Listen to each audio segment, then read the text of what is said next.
Welcome to all. I am Pallavi Savase. इंग्लिशची series चालू झालेली आहे. त्याच्यामध्ये बघा वर्ब्स आपला पार्ट आहे. तर वर्ब मध्ये आपल्याला क्वेश्चन काय पडतोय बघा, आयडेंटिफाय द ट्रान्झिटिव्ह वर्ब आणि इंट्रान्झिटिव्ह वर्ब. ओके, तर आपल्याला बघा ट्रान्झिटिव्ह वर्ब आणि इंट्रान्झिटिव्ह वर्ब म्हणजेच काय माहित नसतं.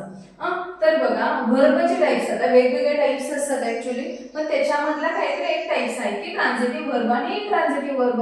मग ट्रान्झिटिव्ह वर्ब म्हणजे काय आहे, तर ए वर्ब दॅट नीड्स, बघा असा एक वर्ब आहे that needs an object to complete its meaning.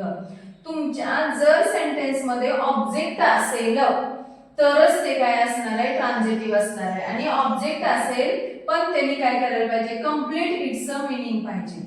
आणि इंट्रान्झिटिव्ह मध्ये काय आहे, a verb that does not require an object to complete its meaning. तर बघा मीनिंग फुलफिल करण्यासाठी काय आहे, ऑब्जेक्टची कोणत्याही गरज नसणार आहे, त्याला काय म्हणायचं, इंट्रान्झिटिव्ह वर्ब. आता तुम्हाला कसं ओळखायचं हा प्रश्न आहे. तर ट्रान्झिटिव्ह वर्ब मध्ये पहिली गोष्ट एक लक्षात ठेवायची की त्या सेंटेन्स मध्ये मेन वर्ब असायला पाहिजे. मग मेन वर्ब मध्ये V1 असू शकतं, V2 असू शकतं. ओके, V3 नसणार आहे कारण V3 एकटा येत नसतो. तर ही सोल्ड एका, मग जेव्हा सेंटेन्स मध्ये मेन वर्ब असेल तेव्हा सेंटेन्स मध्ये ऑब्जेक्ट असणार आहे. पण बघा दुसऱ्या केस मध्ये काय आहे, कधी कधी काय असतं, फंक्शन, आता ऑब्जेक्ट पण वर्ब पण असतं, पण काय असतं तर ऍडवर्ब किंवा कॉम्प्लिमेंट असतं. ऍडवर्ब जर सेंटेन्स मध्ये असेल तर ते ट्रान्झिटिव्ह वर्ब येणार नाही, ते येणार इंट्रान्झिटिव्ह. आता ते कसं तुम्हाला सांगते. द गर्ल, आता तुम्हाला सांगितलंय मेन वर्ब असायला पाहिजे सेंटेन्स मध्ये, हा एक पहिला क्रायटेरिया, म्हणून इथं काय आलं तर हे ऑब्जेक्ट आहे. पण इथं बघा द गर्ल स्माइल्ड, स्माइल्ड आहे म्हणजे मेन वर्ब आहे का नाही इथं सुद्धा. पण काय केलेलं आहे, द गर्ल स्माइल्ड काय तर फुलफिल मिनिंग झालेलं आहे. पुढे काय आहे का रे, काहीच नाहीये. सो हे काय झालं, इंट्रान्झिटिव्ह वर्ब झालं आणि हे काय झालं तर ट्रान्झिटिव्ह वर्ब झालं.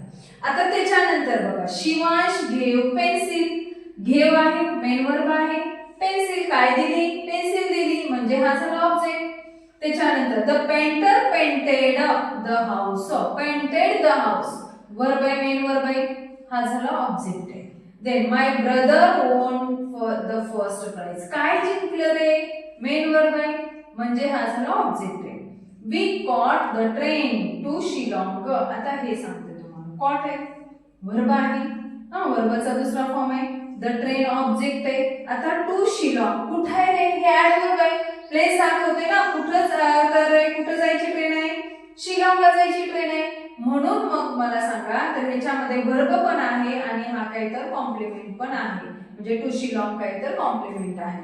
पण कधी कधी कसं असतं बघा, मेन वर्ब पण असतं आणि मग जसं की बघा मेन वर्ब असतं आणि पुढे काय तर कॉम्प्लिमेंटच असतो, तेव्हा तो इंट्रान्झिटिव्ह. आता the eagle has landed, has आहे, लँडेड आहे, मेन वर्ब सुद्धा आहे, ऑक्सिलरी, पण पुढे काय आहे का, काही नाहीये. सो हे काय आहे तर इंट्रान्झिटिव्ह. मीनिंग काय आहे, does not require an object, पुढे काहीतरी ऑब्जेक्ट घेण्यासाठी काही गरज नाहीये म्हणजे ते इंट्रान्झिटिव्ह आहे. त्याच्यानंतर the match was on, main verb आहे पण स्वतःचे स्वतः एकटाच फुलफिल आहे, इंट्रान्झिटिव्ह आहे. द लायन रोअर्ड, लायन काय करतोय, रोअर करतोय म्हणजे हे सुद्धा काय आहे, इंट्रान्झिटिव्ह आहे. ते बघा the baby slept peacefully in her cradle, आता बेबी स्लेप्ट कशी रे ती झोपलेली आहे, वर्ब आहे, वर्बला मॉडिफाय करणारा वर्ड असतो ऍडवर्ब. कशी झोपलेली आहे ती, पीसफुली आहे, कशी झोपलेली आहे, पीसफुली आहे म्हणजे हे झालं ऍडवर्ब, ज्याचं फंक्शन बघा काय सांगते तर इंट्रान्झिटिव्ह आहे. इंट्रान्झिटिव्ह म्हणजे काही ऑब्जेक्टची गरज नाही, इथपर्यंत कळालं.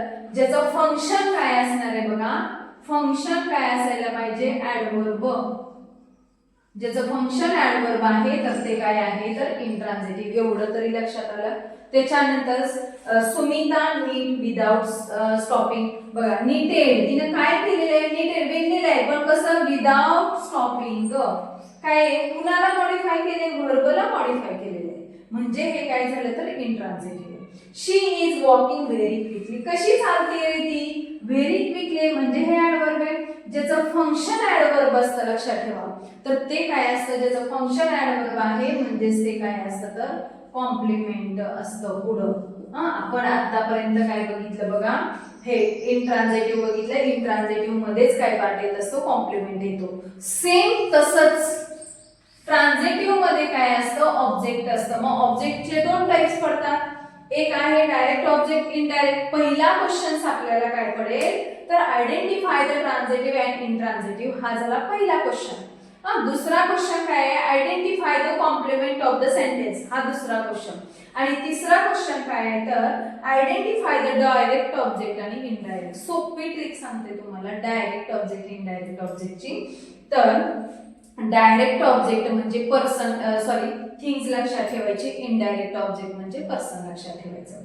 डायरेक्ट म्हणजे थिंग्स. आता कसं, नमन थ्रेव द बॉल, काय फेकलं रे, बॉल फेकलेला आहे, कुणाकडे फेकलेला आहे, ऍट हर, तिच्याकडे, पर्सन म्हणलेला आहे, म्हणजे हे झालं इनडायरेक्ट ऑब्जेक्ट, हे झालं डायरेक्ट ऑब्जेक्ट. नंतर they bought a gift for her, काय आणलेलं आहे, बॉट ए गिफ्ट आहे, थिंग्स आहे म्हणजे डायरेक्ट ऑब्जेक्ट आहे. फॉर हर कुणासाठी आणलेली रे, इनडायरेक्ट ऑब्जेक्ट आहे, फॉर हर. नंतर she told us a story, things काय, ए स्टोरी म्हणजे हे झालं कसलं ऑब्जेक्ट, डायरेक्ट ऑब्जेक्ट. आणि अस इनडायरेक्ट ऑब्जेक्ट, का तर काय आहे, पर्सन आहे. एवढंच लॉजिक ठेवा, ह्याच्यावर तुम्हाला 1 मार्क मिळून जाईल. ह्याच्यामध्ये पण एवढंच लक्षात ठेवायचं. लीना टीचेस मी जर्मन, आता बघा मी आहे, पर्सन आहे, German indirect object. The parents wrote a letter, letter काय आहे, थिंग्स आहे, कुणाला पाठवलंय, टू द प्रिन्सिपल. संपलं. एवढीच गोष्ट आहे बघा, फक्त एकदम बेसिकली लक्षात ठेवा. ट्रान्झिटिव्ह वर्ब म्हणजे सेंटेन्स मध्ये काय असायला पाहिजे, ऑब्जेक्ट असायला पाहिजे. सेंटेन्स मध्ये ऑब्जेक्ट कधी असतं, जेव्हा सेंटेन्स मध्ये मेन वर्ब असतं तेव्हा सेंटेन्स मध्ये ऑब्जेक्ट असणार आहे. जेव्हा सेंटेन्स मध्ये मेन वर्ब पण असेल लक्षात ठेवा, पण ते स्वतःच्या स्वतः फुलफिल आहे, किंवा थोडक्यात ते ऍडवर्ब असतं, तर तेव्हा काय असतं, इंट्रान्झिटिव्ह किंवा कॉम्प्लिमेंट असतं. आणि ऑब्जेक्टचे दोन टाइप्स पडतात, direct object, indirect object. Direct म्हणजे थिंग्स लक्षात ठेवायचं, इनडायरेक्ट म्हणजे पर्सन.